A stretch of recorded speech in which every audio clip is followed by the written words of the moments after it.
मेरे गुरु महेश्वर शिव को मेरा प्रणाम है। प्रणाम है इस कालखंड के प्रथम शिव के शिष्य और वरण्य गुरु भ्राता साहब श्री हरिनानंद जी के चरणों में, शक्ति स्वरूपा मां नीलम आनंद जी के चरणों में मेरा प्रणाम है। और प्रणाम है इस कल्याण मंडपम में, जो सेलम की धरती तमिलनाडु राज्य है, सेलम की धरती है।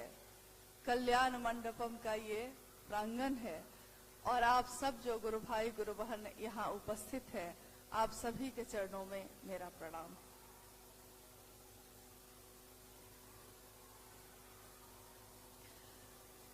हम सबका सौभाग्य है कि सेलम की इस धरती पर अपने गुरु शिव की बात लेकर आने का सौभाग्य प्राप्त हुआ है। और पहली बार यहाँ एक संगोष्ठी का आयोजन हुआ जिसमें आप हम सब बैठे हैं। और आप जानते हैं कि महादेव के लिए जो भी कार्यक्रम किए जाते हैं उसमें नाम ही महादेव का होता है, यानी शिव गुरु महोत्सव, शिव शिष्यों की संगोष्ठी, और बात भी उन्हीं की होती है। इस हॉल में अभी जब से हम लोग आए हैं, पहली बार इतने बच्चे भी दिख रहे हैं। और बच्चे हैं तो हल्ला तो करेंगे, बड़े जब करते हैं तो बच्चों का क्या दोष है। यानी जीवन में इतनी हलचल है, इतनी परेशानी है, इतनी बेचैनी है कि कहीं भी मन शांत नहीं होता। मन शांत होता है तो मुंह तो खुद ही शांत हो जाता है, लेकिन मन में बेचैनी है तो कुछ न कुछ हम बोलते हैं, हलचल में रहते हैं। आपसे अनुरोध है और निवेदन है, क्योंकि हमेशा ऐसा समय नहीं मिल पाता कि हम सब एक जगह बैठकर अपने गुरु की बात कर सकें। बाद बाकी तो फिर से जाएंगे लौटकर अपने उसी जीवन में जहां हलचल ही हलचल है, बेचैनी ही बेचैनी है, कहीं शांति नहीं है। फिर से उसी जीवन में लौट के जाना होता है।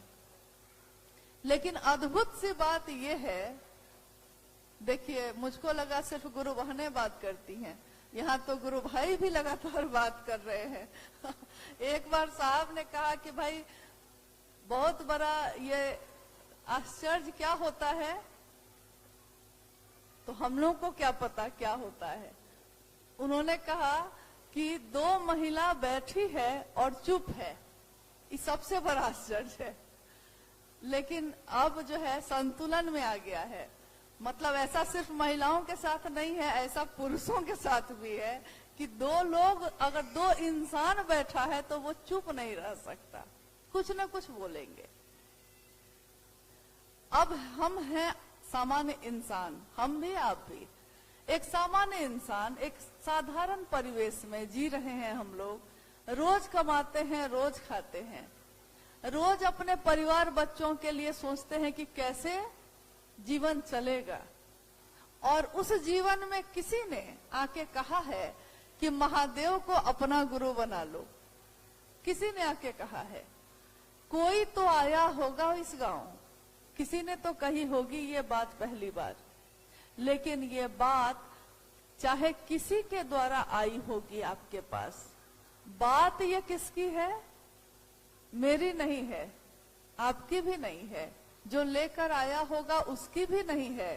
बात ये है शिव के शिष्य हरिनानंद जी की, जिन्होंने ये संदेश, ये पैगाम दिया पूरे जगत के लोगों को कि आप पात्रता रखते हैं या नहीं, लेकिन शिव आपके गुरु हो सकते हैं।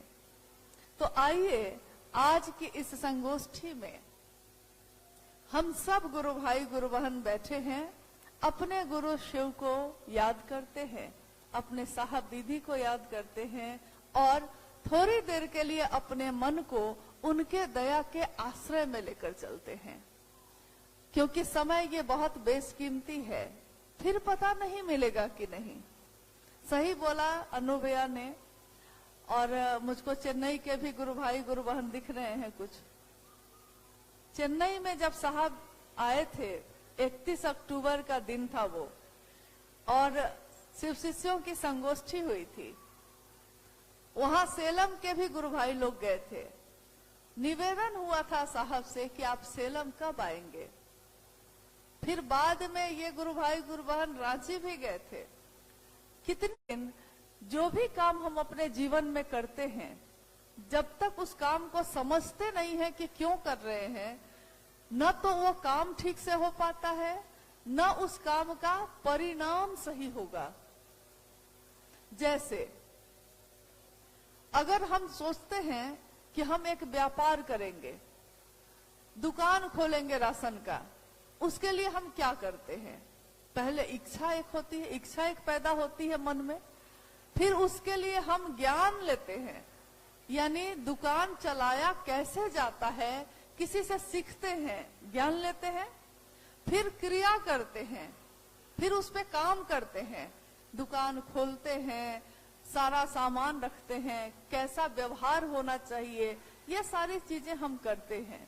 यानी जगत में कोई भी काम हम करते हैं तो इच्छा करते हैं, उसका ज्ञान लेते हैं और उस पे काम करते हैं।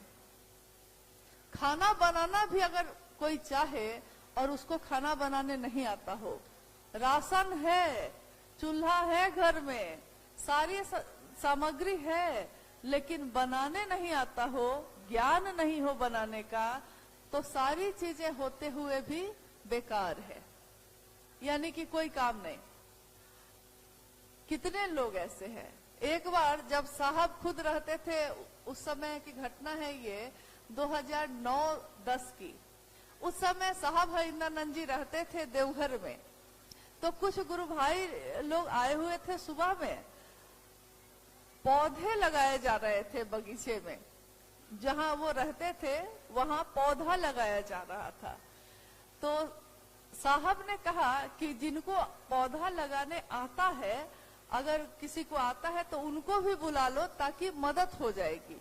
तो कुछ गुरु भाई लोग जो बैठे थे वो लोग आ गए, कुछ लोग तो लगा रहे थे, और एक गुरु भाई आ तो गए थे ये कह के कि हमको आता है, लेकिन जब वो पौधा लगाने लगे तो पौधा जो छोटा छोटा आता है प्लास्टिक के साथ आता है, तो वो प्लास्टिक के साथ ही जमीन में लगाने लगे। साहब ने कहा कि अरे तुम कहाँ से किसानी सीखा है भाई, ये पौधा ऐसे थोड़ा ही लगता है। देखिए, एक पौधा लगाने के लिए भी हमको आना चाहिए। यानी इंसान का जीवन है तो हर काम करने के लिए ज्ञान की जरूरत होती है। माइक है, लगाने नहीं आता है तो कोई फायदा नहीं है हमको। इंसान के जीवन में गुरु की जरूरत क्यों है? भगवान के रूप में तो वो है ही। महादेव की पूजा तो सर्वसुलभ है, हर जगह होती है, और दक्षिण भारत तो महादेव की पूजा से ओतप्रोत है। हर जगह मंदिर है, शिवलिंग की स्थापना है, शिव के परिवार की पूजा अभ्यर्थना होती है। यानी कि शिव की पूजा में कोई कमी नहीं है। हम जल चढ़ाते हैं, उपवास करते हैं, व्रत करते हैं, फूल माला चढ़ाते हैं, बेलपत्र चढ़ाते हैं, पूजा में कोई कमी नहीं है।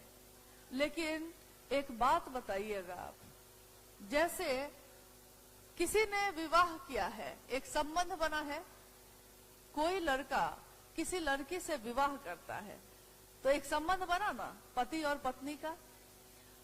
जब पत्नी उसकी आती है तो वो उसके लिए अच्छा घर बना के रखा है, अच्छा घर देता है, उसको सारे सुख की सामग्री देता है, कपड़े, गहने, खाना, जो भी हो सकता है सब देता है, लेकिन पति का भाव नहीं देता है।